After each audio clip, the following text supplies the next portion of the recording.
Outro item muito interessante de nós trabalharmos no Moodle é o glossário. O glossário ele pode servir como um dicionário, né, que ele vai, no caso, conter termos e significados, ou ele pode servir como uma tarefa, onde você quer que o aluno, por exemplo, insira um termo e diga qual é o significado desse termo. Então, como que a gente faz para utilizar o glossário como uma atividade, né, ou também como uma espécie de um dicionário ou um item de questões frequentes, né? A gente vai clicar ali em adicionar uma atividade ou recurso e vai aqui em glossário adicionar. Nós colocamos aqui um nome qualquer, né? Glossário geral, por exemplo. Se quiser, pode exibir a descrição na página do curso, criar uma descrição aqui. Aí você pode escolher se você quer um glossário principal ou secundário. O glossário principal é o que vai abarcar todos os termos, né? O secundário ele pode ser, digamos, segregado por áreas. Por exemplo, primeiro eu quero que seja um glossário de termos específicos, quero que tenha um glossário de expressões idiomáticas, quero que tenha um glossário de traduções, e aí, portanto, são vários glossários que depois unificados vão estar sob, digamos, o guarda-chuva de um glossário principal. Então você escolhe aqui se é glossário principal ou secundário. Eu vou deixar principal, tá certo? Aí você pode escolher se a aprovação vai ser imediata dos itens, ou seja, cadastrou o item, ele já vai ficar disponível. Se vai permitir a edição ou não depois de já ter cadastrado o item, né? Se os itens repetidos são permitidos ou não. Se você permite que as pessoas que fazem parte daquela sala virtual comentem sobre os conceitos que estão no glossário. E se você quer que crie um link automático desses itens, o que significa? Você pode usar, por exemplo, se você criar um link para cada palavra, quando você tiver num fórum ou quiser mostrar para algum aluno algum significado, alguma palavra em específico, você pode copiar o link e disponibilizar para ele, vai cair diretamente na página onde está o nome, né, no caso, e o significado daquela determinada expressão ou palavra, né? A aparência, que tipo de estrutura que você quer. Você pode colocar simples, estilo dicionários, perguntas frequentes, enciclopédia, se você quer que apareça completo com o nome do autor, sem o nome do autor. Então tem várias opções aqui que vocês vão personalizando e vão vendo o que é que fica melhor, né?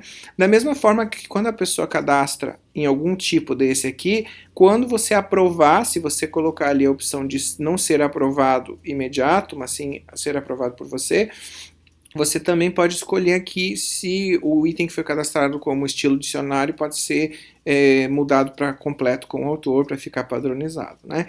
Então, fica aí a critério do docente estruturar isso da forma que preferir, né? Aqui também tem o número de itens, ou seja, o número de conceitos que vai ser mostrado em cada página, né? Aqui você pode parametrizar 10, 20, 30, né? Se você deixar sem nada aqui, todos eles vão ser mostrados na mesma página. Tá? Mostrar alfabeto em links, ou seja, se é para mostrar por ordem alfabética, ou seja, cada página vai ter uma letra. Né? Mostrar o link todos, né? Significa para ver todos eles um na sequência do outro. Né? Aqui tem perguntando se permite a versão para impressão, aí você pode dizer que sim ou não, tá certo? Fica aí alguns ajustes que você pode verificar e clicar aqui, por exemplo, para ver o que significa mostrar link especial, né? Habilita ou desabilita o menu de navegação por caracteres especiais, tá certo? Então, você pode clicar ali e ver qual é a função que isso exerce. A nota, né, vai ser não categorizado, porque a gente não cadastrou ainda as categorias no livro de notas, né? Como que vai ser a avaliação desse glossário? Né? Vai ser que nem os fóruns, média das avaliações, pela contagem, pela avaliação máxima, mínima, ou soma das avaliações. Vou colocar a avaliação máxima aqui. E também vamos atribuir 10 pontos aí para esse fórum. Vocês podem colocar uma escala também, se preferirem, tá? Desde que tenham cadastrado lá no livro de notas uma escala. Mas vamos manter ponto, que é normalmente o que nós utilizamos, né? Vocês podem estabelecer também um período no qual os itens vão ser contabilizados para fins de pontuação. Por exemplo, se eu quero que inicie hoje e termine daqui uma semana, você pode habilitar aqui nessa opção e colocar as datas. Tudo que for postado depois no glossário não vai contabilizar para fins de nota, tá certo? Aqui você tem a opção de mostrar ou ocultar, né, o glossário. Se você estiver em processo de construção, é interessante que você coloque como ocultar, como já falei em outros casos. né? E as outras coisas são iguais, né? Aqui eu vou colocar a atividade como concluída quando o estudante receber uma nota dessa atividade, mas fica a critério de vocês decidirem isso, tá? E aí nós vamos salvar aqui, certo? E aí, o que que acontece? Aqui nós vamos, esses termos do glossário geral, a gente pode começar a fazer o cadastro de novos itens aqui, tá certo?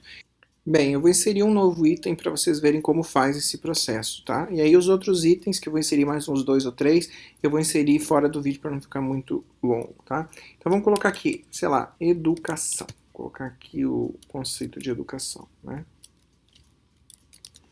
Aplicação dos métodos próprios para assegurar a formação e desenvolvimento físico, intelectual e moral de um ser humano. Pedagogia, didática e ensino. Pronto. Aí você pode colocar aqui outras opções, né? Se quiser colocar algum anexo, quiser colocar uma figura, alguma coisa. Aí aqui é a opção do link automático, né? Criar links apenas a partir de palavras inteiras, né? Se não forem expressões, por exemplo, ou siglas, né? Mas enfim, pode marcar só o link automático e salvar a mudança. Vamos ver como é que vai aparecer. Ó, já está o termo aqui, ó. Educação, aplicação dos métodos, taratatá, certo? Aí eu vou colocar mais duas palavras aqui com o usuário do aluno para a gente ver como faz a avaliação e também para a gente ver como pode ser utilizado o glossário com uma outra estratégia aqui de gamificação. Bem, aqui nós temos o nosso glossário, tá? Esse glossário, ele foi alterado para a opção de completo com o autor, exatamente para a gente poder identificar quem foram as pessoas que postaram aqui, né? Para nós fazermos a avaliação enquanto professores, é muito simples, né? A gente vai olhar os termos que foram colocados aqui e vamos colocar aqui a nota para o aluno acerca dessa atividade do glossário, tá certo? Você pode parametrizar da forma que você quiser isso, né? Bem, além disso, nós temos como ver isso aqui por categoria, por data de inserção, por autor, né? Por exemplo, o aluno, em específico, colocou o conceito de pedagogia, eu coloquei de andragogia e de educação, certo? Então tem como você filtrar aqui os dados desse nosso glossário.